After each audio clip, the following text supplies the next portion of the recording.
Use your powers for evil. Your evil is mine.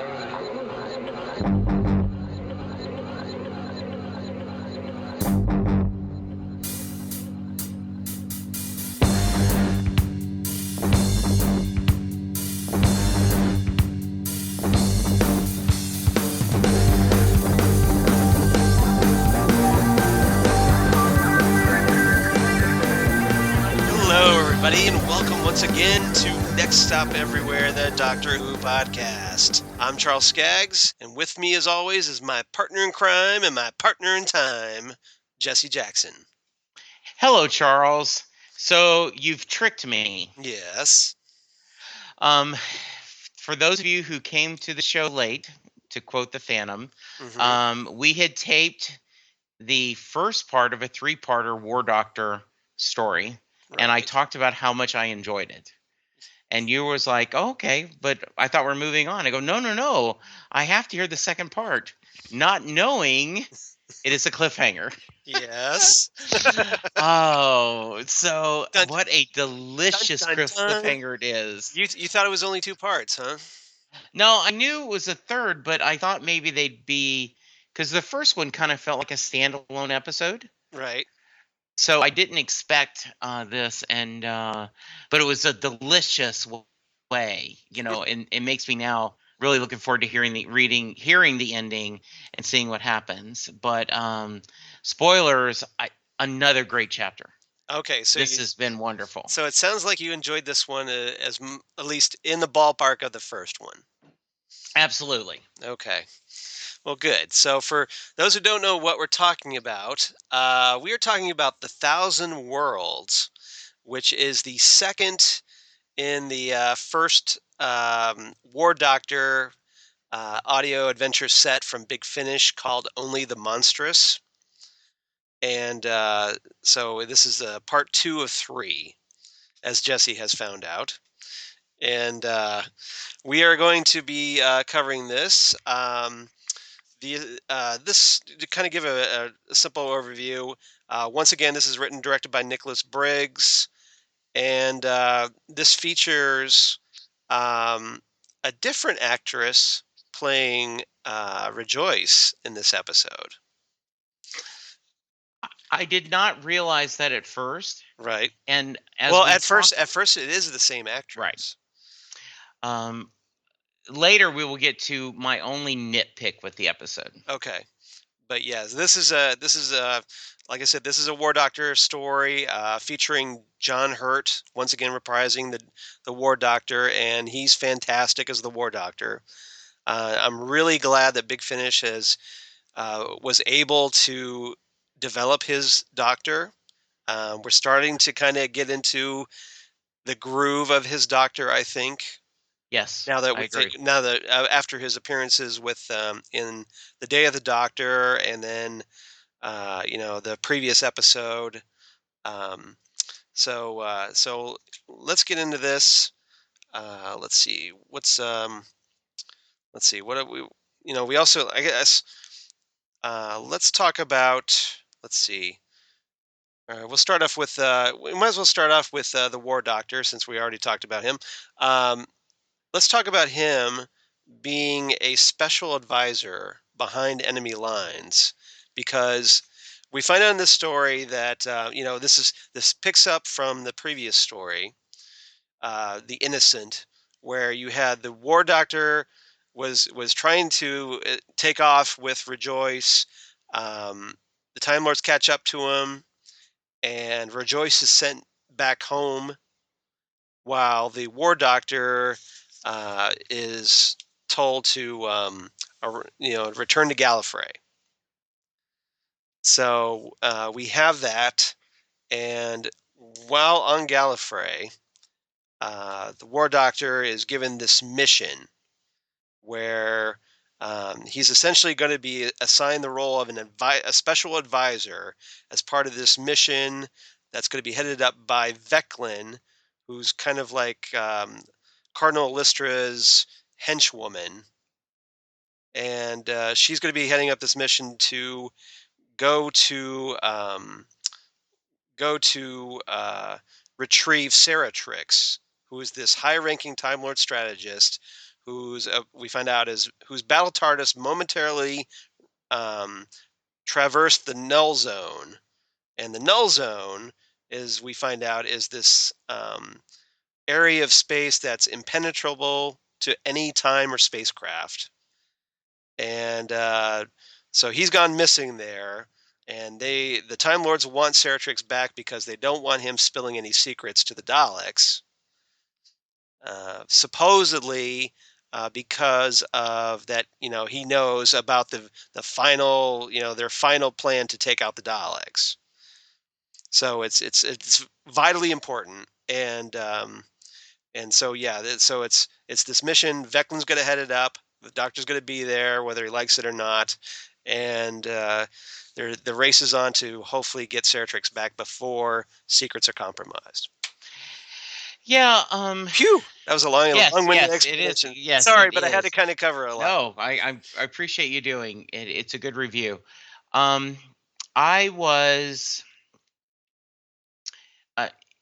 liked how the episode started, and then I love the cynicism of the War Doctor. Right. This Doctor has all the snarkiness of the Doctor that you've grown to know and love, especially a lot of this modern era. Tennant was really snarky, and so could Capaldi be.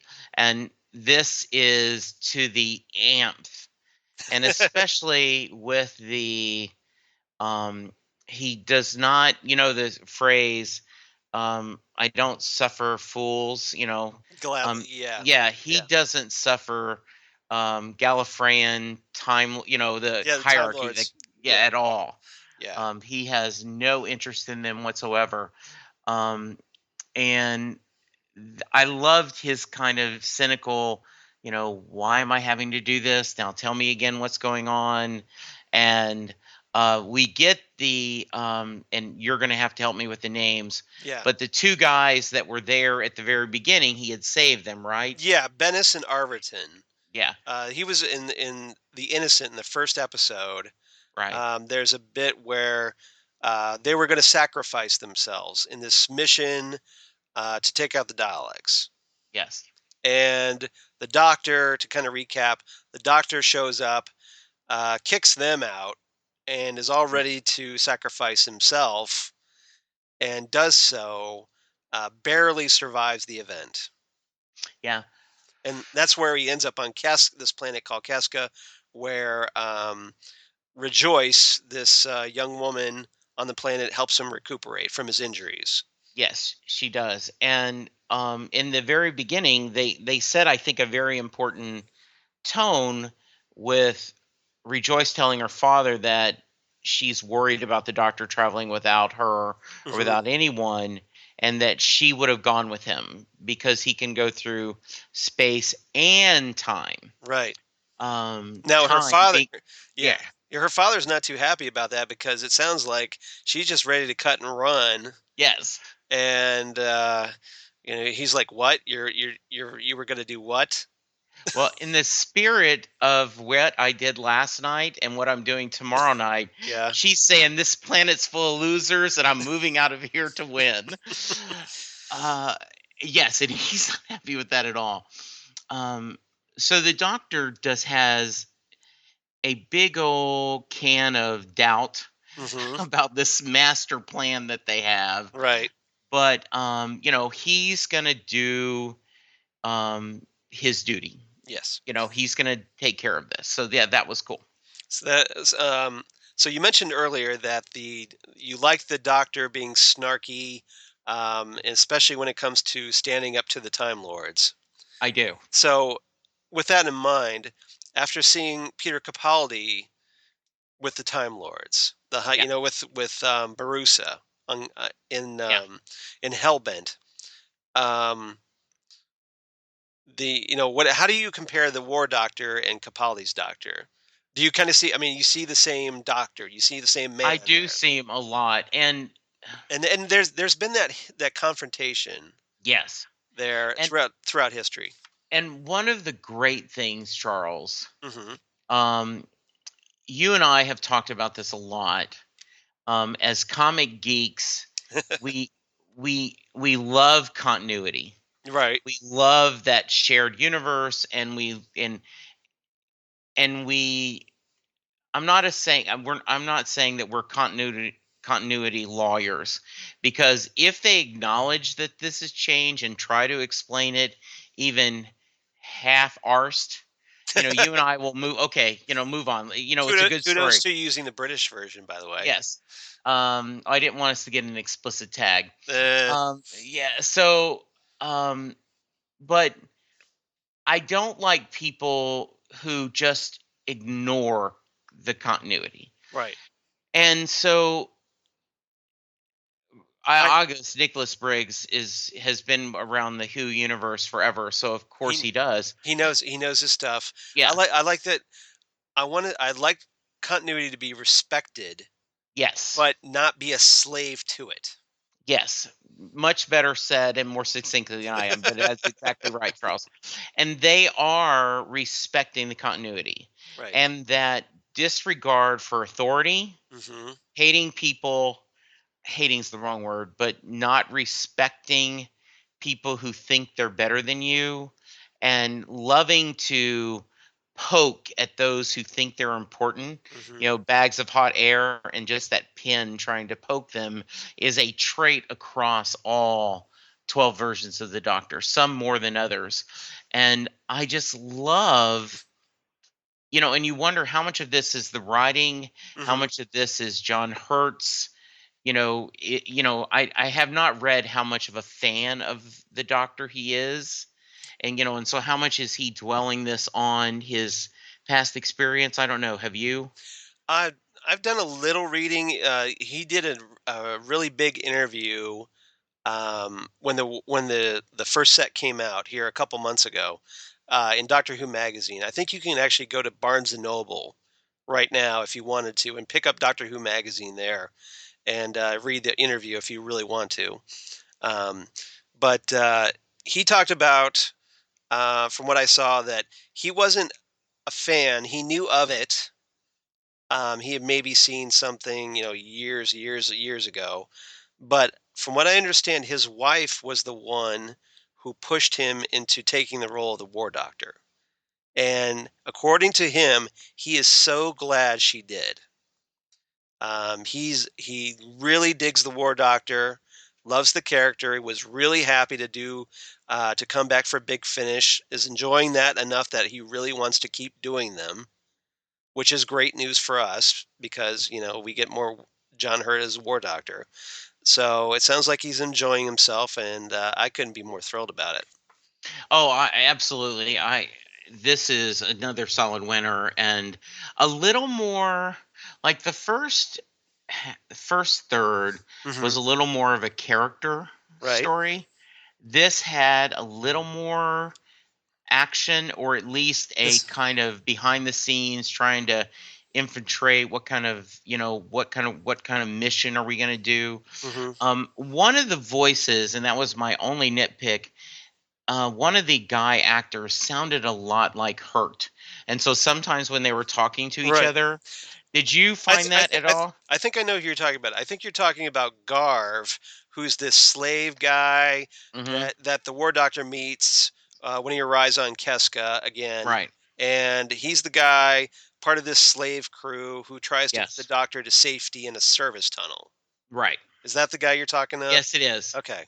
Did you think they sounded alike, or was it Well, I just thought, yeah, I mean, because the Garv was an older right? actor, so there's that gravelly bit to his Yes. voice. Now, Hmm. I could distinguish between them. Yeah, me too. They were distinctive enough in listening to the story and following it. I was Yeah. able to keep them separate, but I do see comparisons. So I think that's a fair comparison on your part. Yeah. Um, well, because I kept thinking, is there a trick? Is that later we're going to find that the Doctor's meeting himself somewhere else, and that's probably me overthinking the episode. Yeah, that's Um, that's too much Stephen Moffat in your brain. yes, and right. Um, so I'm gonna. I'm gonna help us go to our next point. Okay, great. Um, Do segue. yes. So we see Rejoice again, Mm-hmm. and I thought Now, her now this recognizing him. this This is is the this is new Rejoice. this is an older Rejoice. Yes. I think right when we first meet Rejoice and the Innocent. I'm sorry to Yeah. interrupt, but I want to kind of set No, this no, up. no. I appreciate it. When we met Rejoice, Lucy Briggs Owen, who played Rejoice the first time, she's like young, she's in her 20s maybe, and this Rejoice, I'd say, is closer in her 60s, maybe late 60s, older Yeah. woman.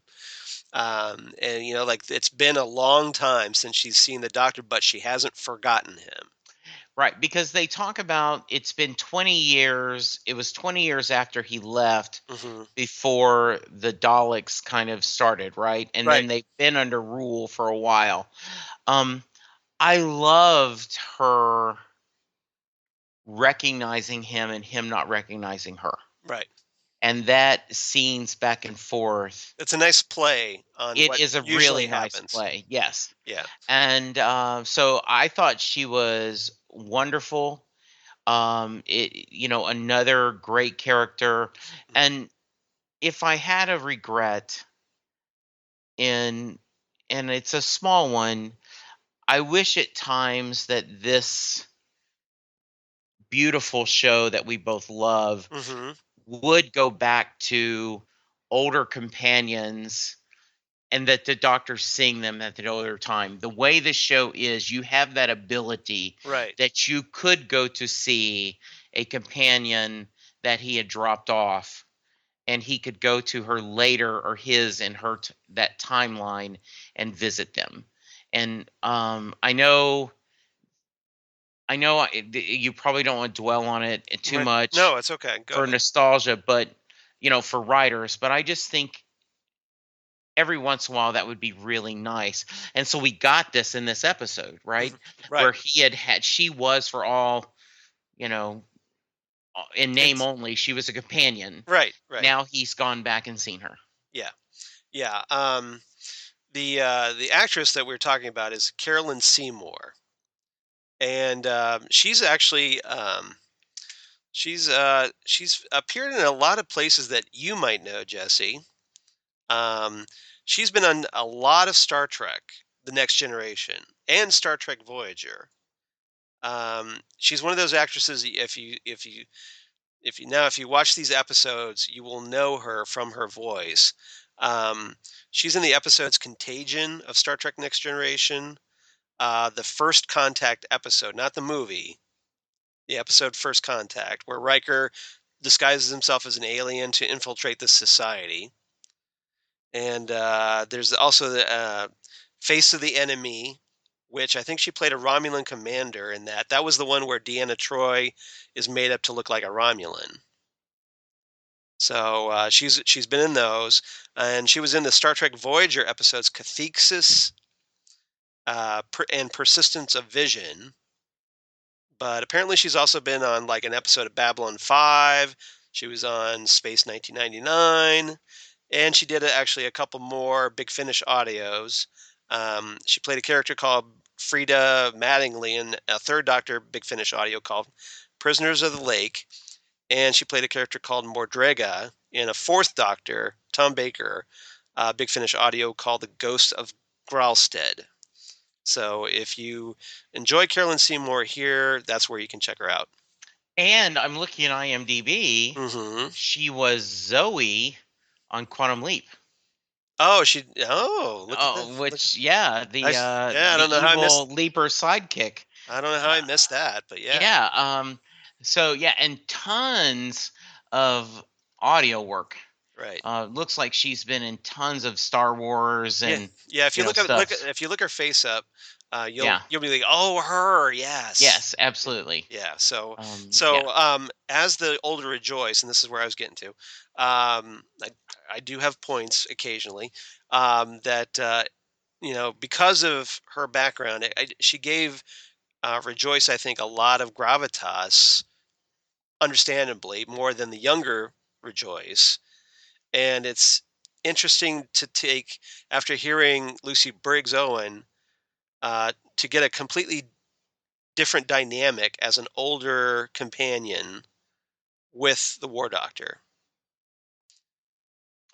I totally agree, and I have just done what you said. I have Googled her image, Yeah. and she is. I mean, in a couple of them, you go, "Oh yeah, she Yeah. was in that." So you know who I'm talking about now. Absolutely, yeah.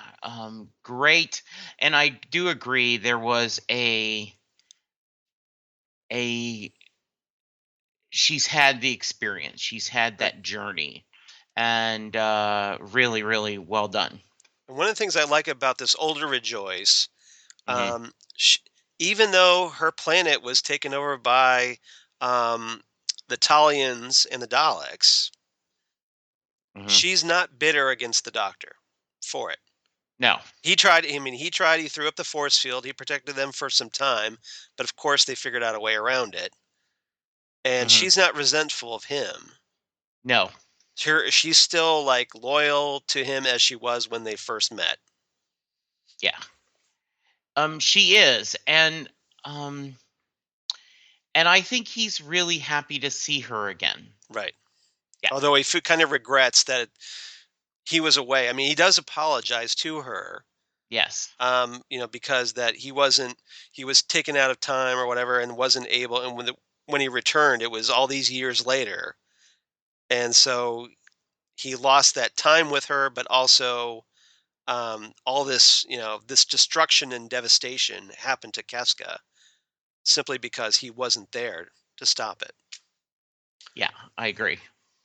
So it's yet another reason for him to blame the Time Lords on Yes. top of everything else. Mhm. And I'm sure he won't forget it. So, No, of course not. anything else about this older Rejoice?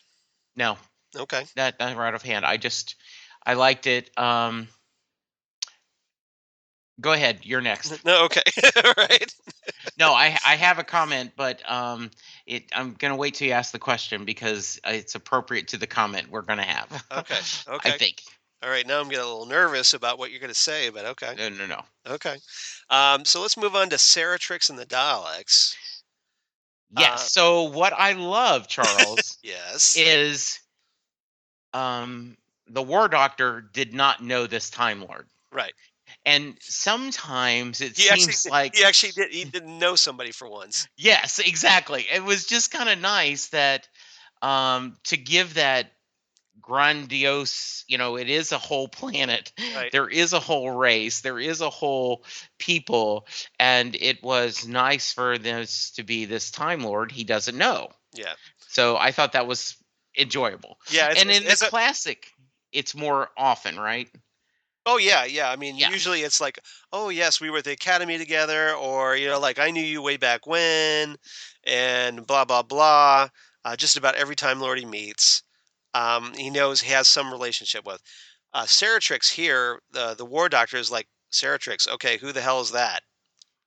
Yeah, and he even asked the sex, which was Yeah. really fun. Yeah, it's like Because I love anytime they play with the whole that as a Time Lord, mhm, the sex is not, it's more fluid. yes, fluid, It's fluid, fluid. best word, They're yes. definitely gender fluid. But well, with a name like Saratrix, it could go either way. Let's face it. Yes. It's not like the Master, where you Yes. figure, okay, that's masculine, Yeah. until he calls himself Missy. Yes, absolutely. Yeah, but or the Ronnie, which sounds a bit feminine. Yes, I So agree. yeah, so but yeah, that's more of a gender neutral name that could go either way. So Saratrix, we find out, okay, we mentioned that he's the one they're there. The Doctor is sent there to try and recover, and so that as far as the Doctor knows, it's because of protecting these secrets that Saratrix has. Turns out, though, that Saratrix is actually tight with the Prime Dalek, which is like a new type of Dalek leader. And the Doctor kind of comments, I'm like, oh, that's a new one. They love their titles, don't they? Yes. And But yeah, apparently, yeah, Ceratrix is all buddy, but he's also, um, he seems like he's not, unlike the other Time Lords, doesn't seem like he's at war with the Daleks.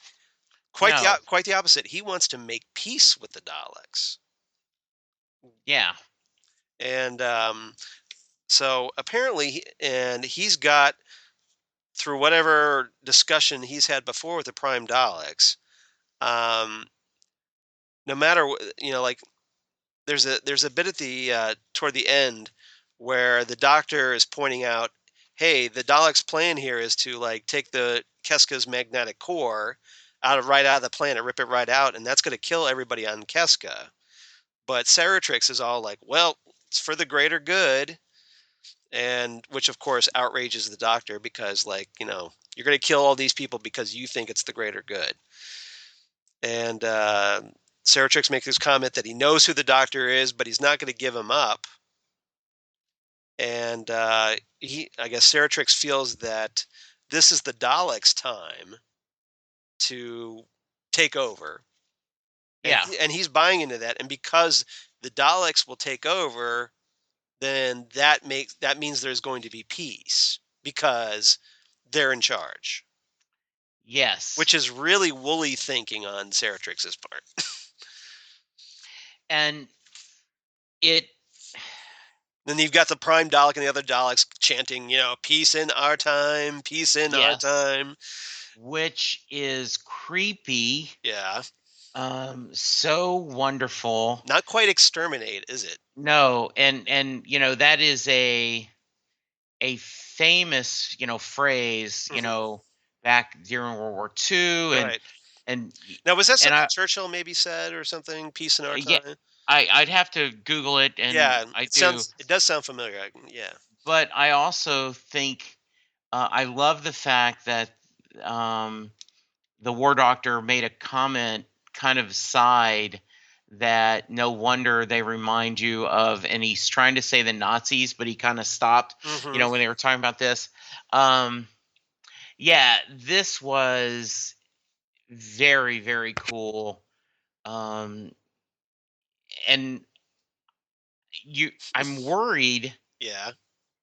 This is a little bit like classic Star Trek, right? Where the member of the Federation would go into a world and start deciding that he could change things, but it wouldn't corrupt. Like when he made it like Nazi Germany, because he thought, well, if you forget all the racism, there was a lot of good things that, Hitler's regime did. Yeah, it brought order. Yeah. Yeah, exactly. Right. And so I don't know if this other Time Lord is doing a long con, or have they actually become mentally unstable and thinking that, by giving the Daleks upper hand, they'll save peace. Whoa. Hold on. Be right back. Okay. All right. Sorry about that. A little technical difficulties here as Jesse blew up some eggs in the kitchen. And that's not a metaphor for something. That literally is. I put some eggs on boiling and then forgot about them, going to talk Doctor Who with Charles, and all of a sudden we heard a pop, and we're like, holy shit, what is that? So Jesse the Egg Destroyer. So does it mean you were exterminating? Exactly. Exterminate. Yes, that's exactly what I was doing. Exterminate. Okay. Absolutely. So what I was going to ask you before the eggs so rudely interrupted was well, actually, I wasn't going to ask you. I was going to mention that we were talking about Ceratrix, and Ceratrix, without giving anything away, because we still have another chapter to go, that there's definitely more going on with Ceratrix than what you get here. There's a little bit more here. I won't say what. No, I'm glad, because as I was saying before we got egg-sided. Oh, see what you did there. I'm not sure if he has a long con or is he, he actually has, gotten this crazy idea that he can, you know, bring peace by, giving the Daleks their turn, ruling the place. So, yeah, I'm excited about it, and I'm really looking forward to the second part. Yep. So, so yeah, I guess that's all that's really there. But I Okay. just wanted to mention that because So you are saying that I am wise to not be thinking well, just that. just keep an eye on. Well, I wouldn't say keep an eye on Ceratrix, but just know that there's more to what the Doctor has been told Okay. regarding him. Okay. Okay, that's all I'm saying. Yeah, and I really like the fact that he, when he met the Doctor, he immediately, just if you don't want to die, Right. listen to me, talk to me. Yeah. I And mean, then he does cover for him, yes, because because the Doctor mentions that Alystra sent him, yes, so he's like, "Oh, you're like me," hmm and yeah, that you're, and he tells the Prime Dalek that, like him, the Doctor was sent to quote make peace yeah, unquote with the Daleks, and and one of the the Doctor's things, just like, "What?" yeah, one of the things I think is incredibly, I think is going to be interesting, Hmm. and you know this better than I, so thanks for not spoiling it. But he is he doesn't say that until he recognizes, when he asks the question, who sent you? Who sent you? Who sent you? Right. And only when he gave her name is when the guy said, okay. Oh, okay, yeah. So So that so that doesn't imply a connection there, doesn't there? it does imply a connection at all. And now Jesse's getting phone calls. Yes, from the Doctor. Yes. Good. Doctor! Yes. Always He calls the wants me most. to go to space and time. Well, I Yes. would understand if you had to go leave to, go through space and time with the Doctor. I'd be very jealous of you. Yes. Well, I would make sure we drop Oh, by and okay. pick you and Well, hopefully it wouldn't you be and 40 years later, like no, poor exactly. Rejoice. Yes. So, okay. Anything else about Ceratrix and the Daleks you want to talk about? No, I'm excited about hearing the second half or the third, the kind of end of the story. Um a very quick hour, just like the first one. Right. It moves really well. I I have there is so much entertainment, Mm-hmm. things pushing after you. In fact, I had to drop out of doing the Daredevil podcast. Oh, no.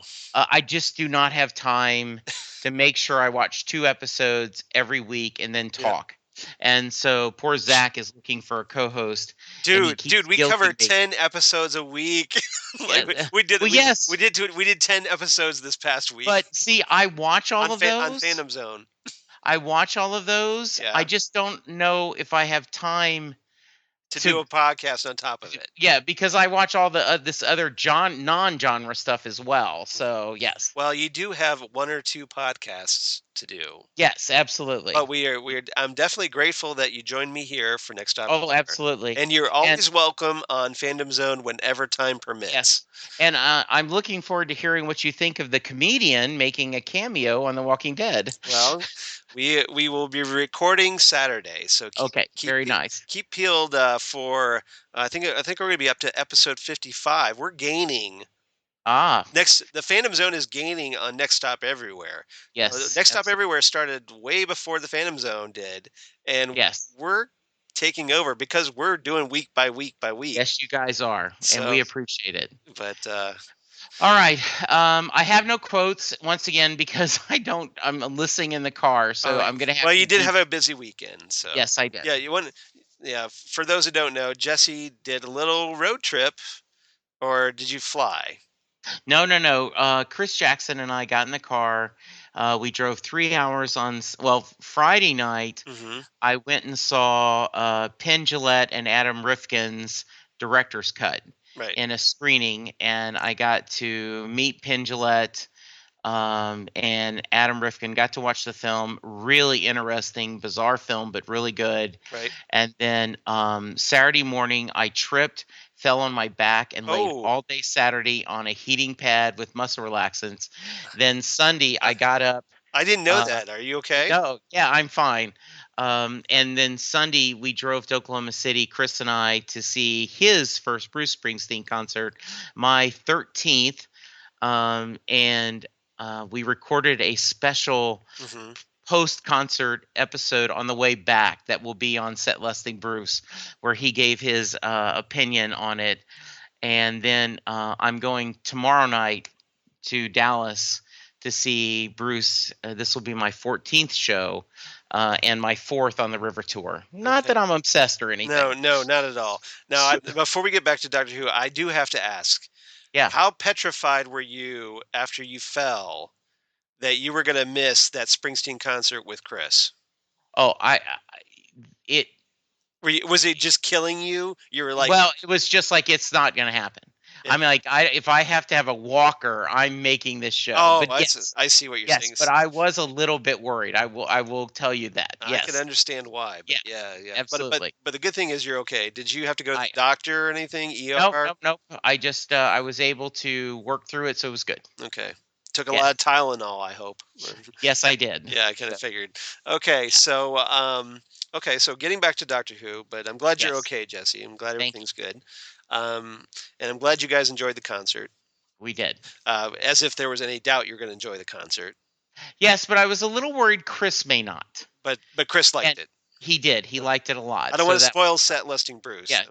Yeah, no, he did. And he had some, he actually, I know he enjoyed it because, it's kind of like when you give me a classic episode to review, and if I'm really vague, you're like, okay, dude, you didn't really watch it because you would have had, but he had specific things that he either liked about it or what he didn't like. And so it was really nice. Oh, good. And you got to share your love with him of Bruce Springsteen. Yes. So that had to be a big dad moment. It was. One of the things that I love is every Christmas he watches the Christmas special with me. Now, he has no interest. The Doctor Who Christmas special. Yes, he has no interest, normally watching the Doctor with me. Right. If it's my birthday and I pick him, if I say, yes, I want to do that, he will. But if it's just, but Christmas, he always looks forward to watching the Christmas special with me. Well, that's awesome. And I'm glad he did this with you. And glad you guys had this experience together. Yes, absolutely. So, all right. So, getting back to the Thousand Worlds. Sorry, everyone, but I had questions. I had to ask. It was driving me crazy. You said you didn't have quotes, Jesse, right? No, so please go ahead. All right. So thankfully I did a little homework. I got a couple quotes here. My favorite quotes of the episode were, orders, orders, orders. It's all about orders, isn't it? What a pretty little regiment of Daleks we've all become. Which, of course... Yeah, that is really nice. Yes, I like that a lot. It's a great War Doctor. And it proves his point, his snarkiness. Yes. Yeah, absolutely. But in his contempt for the people who run wars. Yes. And then another quote I had was where he finds out the Daleks are have taken over Keska. He's like, "What hideously overblown scheme of theirs am I going to have to defeat this time?" Nice. Which was great. Yes. And then another after hearing the Talians, this Talian guard or whatever chanting at him or whatever, he makes the comment, what is it about evil species and chanting? No wonder the Daleks saw potential in them. Yeah. So. Yeah, I like it a lot. So do you have a rating for this story? I do. I think this one...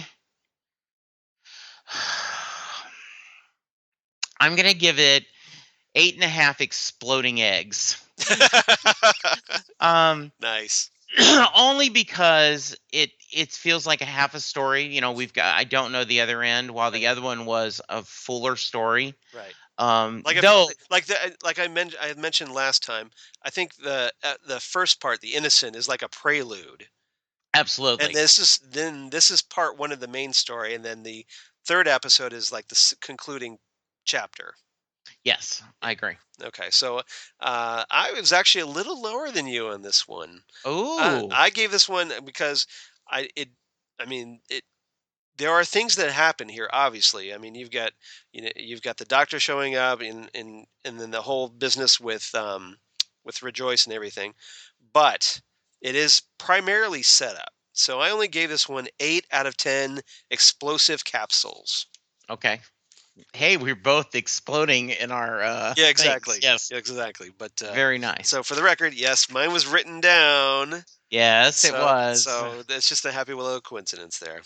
Good. All right, so I do have a reverse the polarity. Okay. So if you're, I know this is going to be classic Who, so you're probably not going to catch the reference right off the bat. Okay. But this is something that the Doctor alluded to during this story, and so it seemed pretty obvious to me which episode to go back to. So I'm going to recommend, if you enjoyed the Thousand Worlds, I'm going to recommend the Dalek Invasion of Earth, which is a story we've talked about on Next Up Everywhere. Right. It's actually the 10th story ever of Doctor Who during the William Hartnell era. Okay. The second serial from season 2 in 1964, written by the Daleks creator Terry Nation. Okay. And we've got the Doctor, and then everybody's in the TARDIS. The TARDIS arrives in London in 2164, where we have the first Doctor, Susan, Ian, and Barbara, finding London devastated and in ruins, if you Okay. recall. They soon encounter a resistance group and learn that the Daleks have taken over, turning survivors into slaves working in a mine and any attempting escapees into Robomen. So you got the slave angle. Um, and with the Daleks.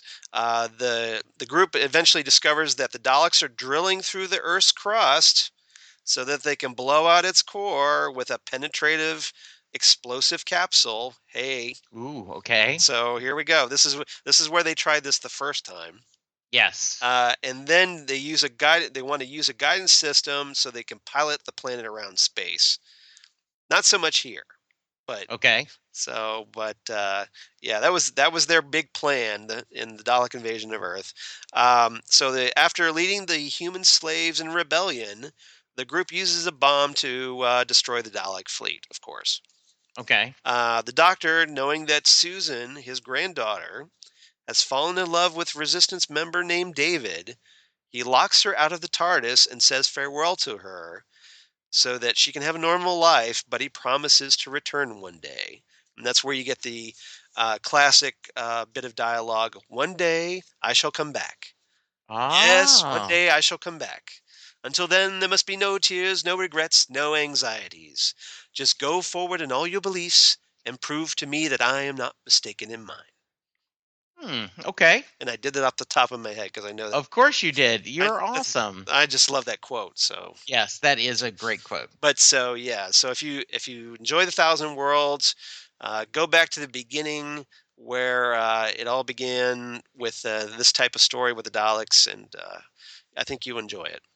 Okay, very good. So next time, Yes. of course, we're going to do part 3 because Jesse would kill me Absolutely. if we didn't do part 3 at this Yes. point. Well, I'm listening to part 3 whether we talk about it or not. Okay, Right? yeah, Yes. exactly. But we are going to talk about it though. This is going to be the heart of the battle. And it's it's a decent little conclusion. I kind of like the way this wraps up, and kind of sets the War Doctor off for new adventures in future War Doctor box sets. Yes. So I'm curious to see what you think of it. Very nice. I know we need to go. I have to go clean up a kitchen. Any thoughts on the casting of Class? Yes. Now I just posted an article about this on Damn Good Coffee this morning. Yes, you did. I don't know if you had a chance to read it or not. I did. Okay, so you kind of know where I'm going to talk about. Yes. But basically, we found out, to give a little news here. We did find out that they announced the principal cast for Class, which is this, Doctor Who spinoff, as Jesse mentioned. And we find out that essentially the show is going to be the British version of Buffy the Vampire Slayer. You think so? Yeah, I mean that's Okay. yeah, because and like even Moffat, he mentions it in his quote here, Yeah. but they've got a group of 4 young actors, brand new. They're going to be joined by Catherine Kelly, who's this actress that's been on Coronation Street, the soap opera, and then also in Mr. Selfridge, which has gotten a lot of attention on PBS recently.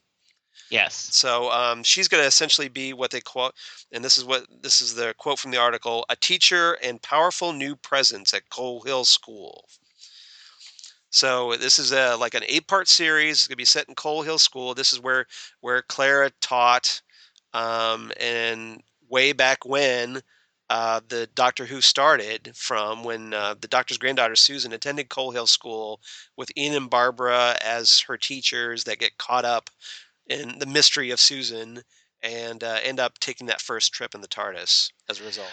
So I'm a little, just because they've had that episode set there, Mm-hmm. and then Clara's taught there, I just don't know if I would say this is integral to the Doctor Who story. Right. It's a little bit of a stretch.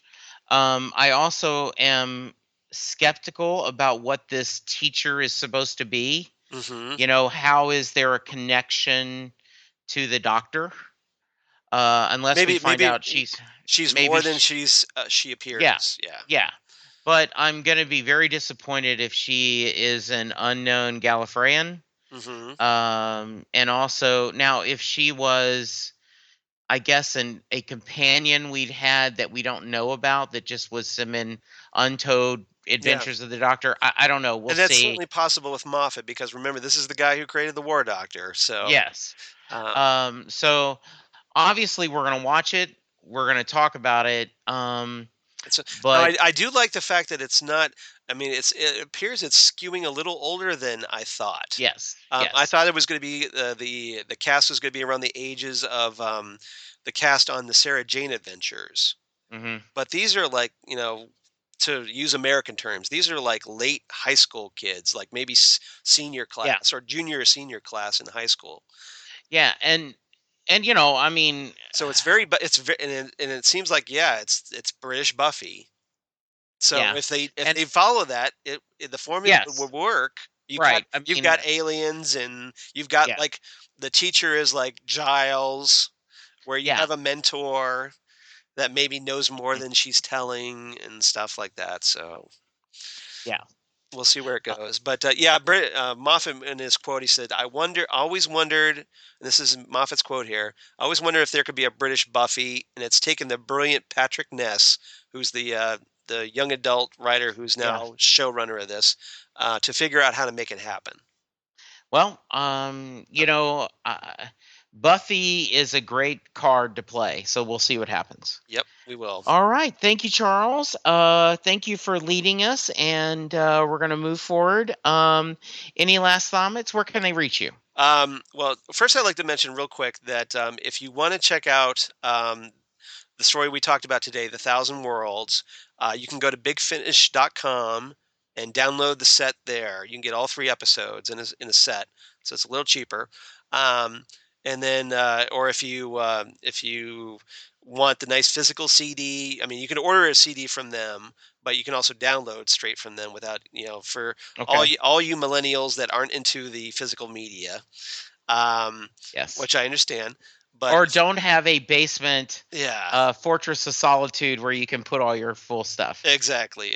So, but also there's a great site that I use. I get stuff from Who North America, WHONA.com, You can also get the War Doctor set from there. So I just wanted to mention that before we get into everything else.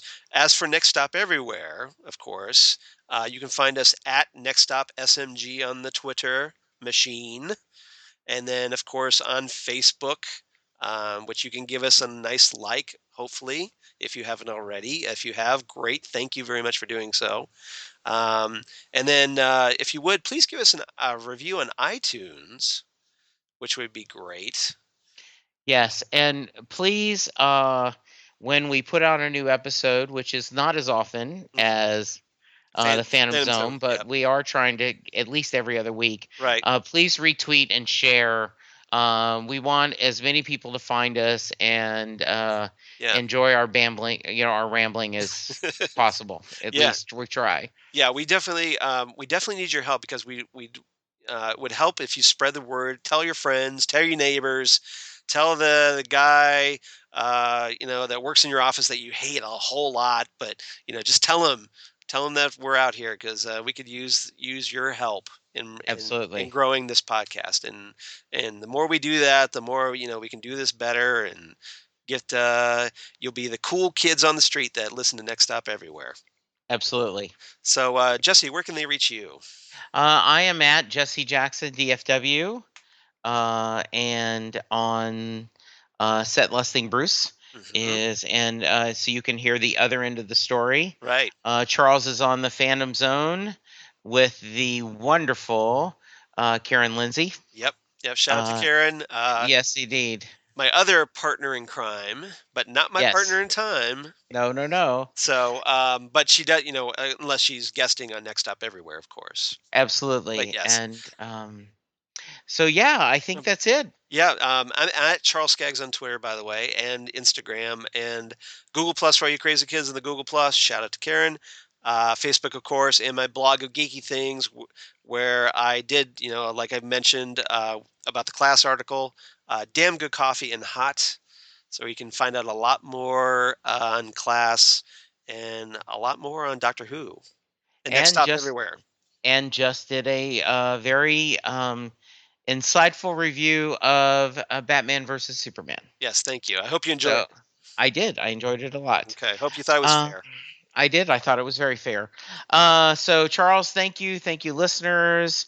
For now, we're going to say keep hope alive and say... we are going to say? Yeah, we are going to say that...